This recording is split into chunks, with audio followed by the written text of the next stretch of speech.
Christopher Morel can be an impact player, but the problem is the Cubs have had a tough time figuring out exactly where he's going to fit in on the diamond. There's a reason why. We're going to talk about that. But first, welcome to the Cubs Baseball channel. If you are a subscriber, welcome back. And if you're not, join our roster. It's really easy to do. Like and subscribe, give us a thumbs up, and hit the bell so you know when we're going to drop new shows. Also, the channel is brought to you by the Southern League champion Tennessee Smokies. Took them 45 years between titles. They won, and they want you to pick up some of that championship swag. Tennessee Smokies Baseball, smokiesbaseball.com/store.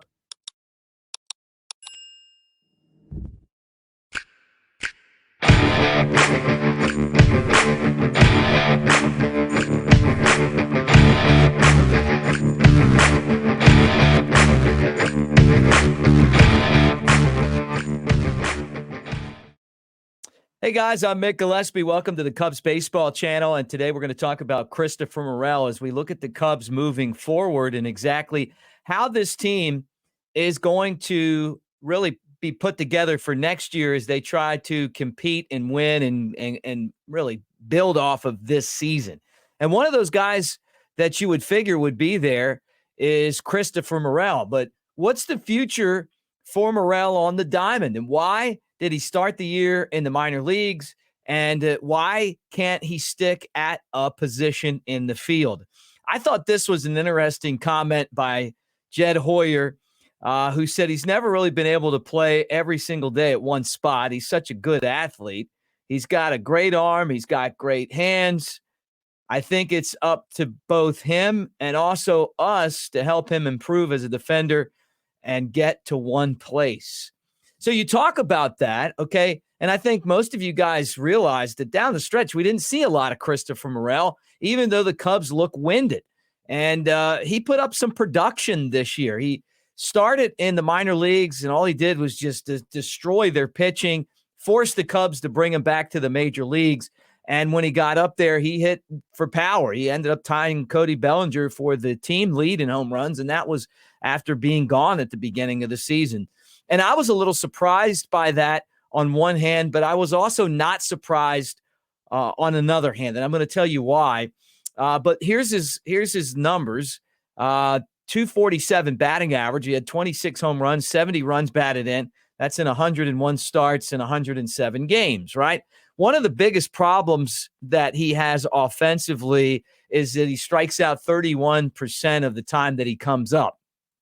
And when you fail to put the ball in play, and I know strikeouts are a part of the game right now, but when you fail to put the ball in play and you're someone that creates such havoc when you make contact like Morel, you just lose the ability to help your team, you know. And how many times this year did Morel come up with a big hit? Yeah, I mean, some pretty big home runs. The walk-off against the White Sox, still one of the big moments of the season. And he's got the ability to do that. But then at the same time, you know, how many times does he have a guy in scoring position or at third base and he strikes out? He doesn't put the ball in play. And so it makes it tough for a manager like David Ross to set him up for an RBI if he can't get the ball to hit the bat 31% of the time that he's up. You know, so that's pretty significant to me. I know a lot of guys in the major leagues right now strike out a lot. But I think for him, if he was able to shrink that, you know, even if he just got to 25% of the time that he struck out, he'd do a lot more damage because when he puts the ball in play, he does great things. And, you know, that's really where his strength is. And when you take a look at where he played on the diamond, this gives you an idea of how the Cubs figured out a way to get him in, right? He's a 24-year-old player. And to me, when I think of the DH spot, you know, I think maybe like an older guy that can really hit that, you know, like a Harold Baines type, you know, who played for the White Sox in Baltimore and Oakland and is a Hall of Famer. And you guys know who I'm talking about. But he, to me, had bad knees, one of the best hand to ball wrists I've ever seen, you know, puts it in play, maybe Big Papi of the Red Sox, you know, all those home runs, you know, but there really wasn't a position for him on the field. You know, guys like that, you know, would probably fit that to me a lot better than a 24-year-old that's got all the tools, right? So he played 61 games as the DH. And then they tried to get him in there, which is honestly, this is impressive in a way that the guy was able to play 7 different positions, right? So he played 12 in center, 8 in left, 8 in right, 5 at third, and 2 at shortstop. Well, to me, I would figure with Morel that you would want him to have played a lot more games at third base just because, okay, then all of a sudden those numbers we put up there, the 247 batting average, the 26 home runs, the 70 batted in, you get more games in, you play third base, and that's okay. It kind of fits that position, right? But he didn't play but 5 games at third. Now, I saw him come up through the minor league system, and the first year that we saw him in Double-A, he was up there probably, well, they push guys a lot faster now than they used to, but his fundamental skill set was really just not there. He struck out a lot, just didn't know where to throw the ball, ran himself into a lot of outs on the bases, had to learn the fundamentals of the game. But on the bright side, and what we loved about him, is that he brings positivity to the ballpark every day. He's a fantastic human. You see him, he signs all the autographs you can sign. He's pleasant to be around. He kept hugging all the guys on the other team, which was pretty funny, not something that, you used to see. Older players hated that fraternization, but he just knew some of these guys from, growing up, and they were his friends or just guys he liked. He was just a real pleasant guy to have around and a great teammate. Then he came back the next year, which was his rookie year, and he was really, really good. I mean, he started playing center field, running down balls. He's not a Pete Crow Armstrong type of center fielder, a Sam Fold, an Albert Almora, one of these guys that has like incredible instincts, the ability to jump on that first step, that's taken a lot of extra base hits away because he just knows where the ball is going to go. There's this ability that those center fielders have to almost just, when the ball hits the bat, to just show up where the ball's going. What he does is he's just this amazing athlete. And I saw him in a couple of games make plays where he just outran the ball. It was hit in in shallow left center, and he just came running in out of nowhere, not even a great jump, and made the catch. The issues that he had in at shortstop got better his second year in the minor leagues. He actually played a pretty solid shortstop, still made errors and mistakes, but made a lot of good plays too. And he played some third base, and it just seemed like the same thing there. Like he was better the second year than he was the first year, which is what you want to see in development. But there always seemed to be this lack of understanding of how to play the game. Like he has the great arm, and he's a big, muscular, strong guy, and he can hit for power. We really haven't seen him hit for average yet. He can run fast, but there'd just be times where you would see him do things and you're kind of wondering to yourself, okay, why did he just try to run from second to third on a ground ball right at the shortstop? Everyone knows that you don't do that, but not everyone knows, and some guys, they come up and they do a lot of the camps, specifically a lot in the Dominican, guys do a lot of camps. They don't play a lot of games, so that they've got to make up for it when they become pros, like learning how to play the game. And then when you push someone up through the minor leagues, they're missing out on that game ability. And so, he's got the skill set, the maybe not the fundamentals, but just the talent to play in the big leagues. And he's so good at the home runs and the running the bases with speed, and the extra base hits, that you need him up there because you don't have that. But then at the same time, when you put him out of position, he gets exposed. And I think that's why we didn't really see him at third base. So the Cubs are going to try to figure out, from what Jed Hoyer said at the end of the season press conference, where this guy is going to fit in. I just don't, I could see him being kind of like he was this year, a utility player. But if I was in the Cubs spot, I'd just get him playing third base all the time, because with that power, you can take the strikeouts from a third baseman as long as you're getting the production. You just don't want someone over there that's going to make a bunch of errors and not know where to throw the ball. And I think the more time that he would play in that spot, then the more that he would get comfortable with it. But the issue that he has is he's only going to spell Nico at second base. Nico's your second baseman, probably going to win a Gold Glove, and if he doesn't, he's going to be really close to it. Dansby Swanson's your shortstop. He doesn't play first base. Let me throw this up there. I mean, of all the positions he didn't play, one was first base. The other one was catcher. Everything else the guy does, right? But it's like he's a jack of all trades, but a master of none, right? They've got to get him to master a spot, and third base to me would be that spot. Now, you got Jake Slaughter as your AAA third baseman. I don't know if the Cubs are going to give him a chance or not. He certainly deserves one. The guy's hit 20 home runs and has a ton of extra base hits. I saw him do it at third base. I know he was playing a lot of middle infield, second base this year in AAA Iowa. Maybe the same issue that they had with Morel is the same issue that they had with him. Didn't look comfortable sometimes at third, maybe the hands. I don't know.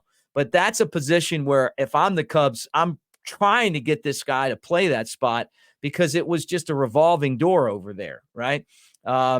Nick Magical played some third base. He's a good defender, and he's a good hitter. He's just not a power guy, and that's kind of a power position on the diamond. You want a lot more production there in that spot. Patrick Wisdom, I'm just not buying Patrick Wisdom. Way too many strikeouts. He isn't a good defender. It's like sometimes it feels like he's catching with boxing gloves. Not just a joke, but you know what I mean. Like there's the finesse part of his game isn't there. And I would probably venture to say he's one of the guys that'll be on the chopping block between now and next season, right? Maybe I'm wrong, but this is just my guess. And when you have the flux of outfielders that are coming, that the Cubs are going to have, that are all better defenders than Morel, like Pete Crow Armstrong and Jonathan Perlaza and Alexander Canario and eventually Owen Casey. And who knows else? There could be some other guys that pop in that mix as well. Maybe Brennan Davis fights to get in that mix after a disappointing season with injuries and production. But my point is that I think you're going to be in good shape there. You already have Seiya Suzuki and Ian Happ, the guys I just mentioned, Tachman if he's back, Bellinger if he's back. So the spot on the diamond for Morel would be at third base. Now, the difference and this is the kind of thing that I looked at the beginning of the season, and I understood why David Ross was probably like, Morel was dangerous last year, but he needs to start in the minor leagues. And I think that it comes down to the fundamentals of the game. So I was not surprised when he started the year in Iowa. I was impressed, though, with the way that he forced the Cubs to bring him back. I think that's exactly what you want to see. He's been so motivated to play the game and destroy baseballs. He led the Pacific Coast League in home runs, I think, before he got called up, and then just did it up there for the Cubs too. So I don't know how you get from where he is right now to becoming a better fundamental player and understanding the game better. And I know that you guys watching get what I'm saying. His first year, I kept saying this guy will do one thing to beat you every night, whether it's run the bases wrong, whether it's get picked off, whether it's, miss the cutoff man. And he really did. I got to give him a lot of credit. He really improved, going from his first year in AA to his second year in AA. And I think that's where the Cubs really want to see that improvement again, is where he can focus on a spot and then just really take it by the horn. If he doesn't, horns. If he doesn't, then what do you do with him? I mean, is he just like a DH utility guy, maybe? And I guess that's kind of what Jed Hoyer was saying when they look at him and where he's going to be in the future and kind of figuring out a spot for him. But One of the things that we knew was going to help keep him in the big leagues when he got called up was the fact that he could play so many different positions. And so even doing that this year, I think the future for him would be if he can find that spot, which my guess would be third, although, for some reason, that's the one spot he really hasn't played a whole lot. I mean, not to say that 12 is that much more than 5, but, we'll see what happens. Now, the last thing I want to say is this, is that when, 10 years ago and 10 years ago, all the way back, you would get drafted or you would sign.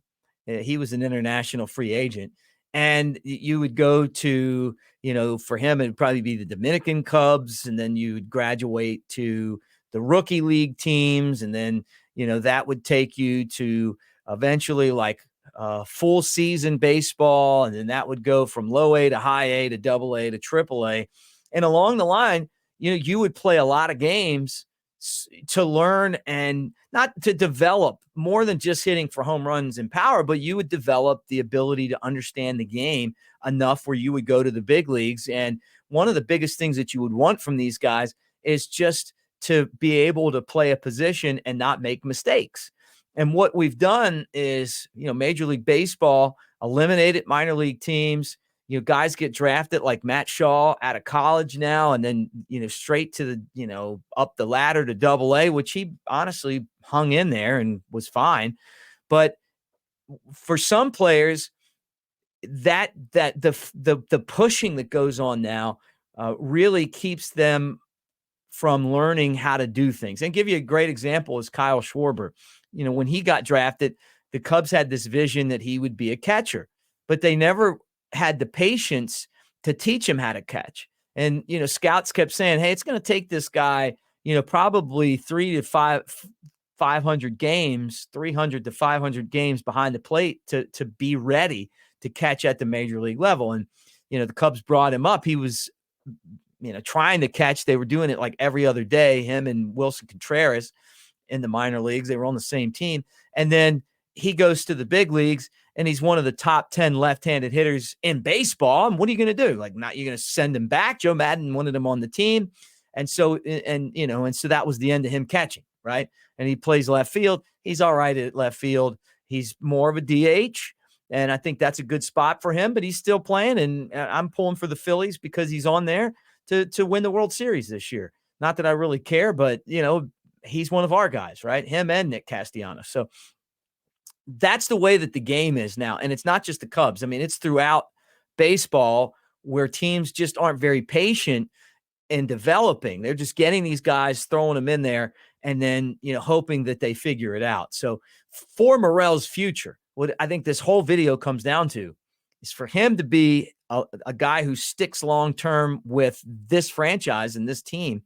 He's got to get away from being a DH, and he's got to find a position on the field that he really learns how to play, which would be third base right now because the job's wide open, and takes it by the horn and the horns and becomes I said it twice now, and becomes a very solid defender that is able to not just hit for power, but also go out in the field and a reliable defender as well. All right, guys, that's it. That's the Morel talk. We're going to get into a lot of the different players on this team as we move forward, but appreciate all you guys being here. Keep the comments coming. Some of you guys agree with me. Some of you guys disagree. You make me laugh, though, with your commentary. Even when I'm disagreeing, a lot of times I'm chuckling. I love it, though. This is what the Cubs Baseball Channel is all about. We're kind of going through this, I don't want to call it a dead period, but there's not a whole lot going on, but there will be soon. So we're kind of setting up for that, but send any kind of topics that you guys want me to address, any videos that you want to see done and talked about, and go Cubs. We'll talk to you guys again tomorrow. And if you're not a subscriber, become one. I'm going to keep asking for you guys to be part of our channel. That's why I'm here. I want you guys to be here with me, and it's easy to do. Like, subscribe, give us a thumbs up, and hit the bell so you know when we're live and or when we drop new videos, and that'll happen a lot. Go Cubs.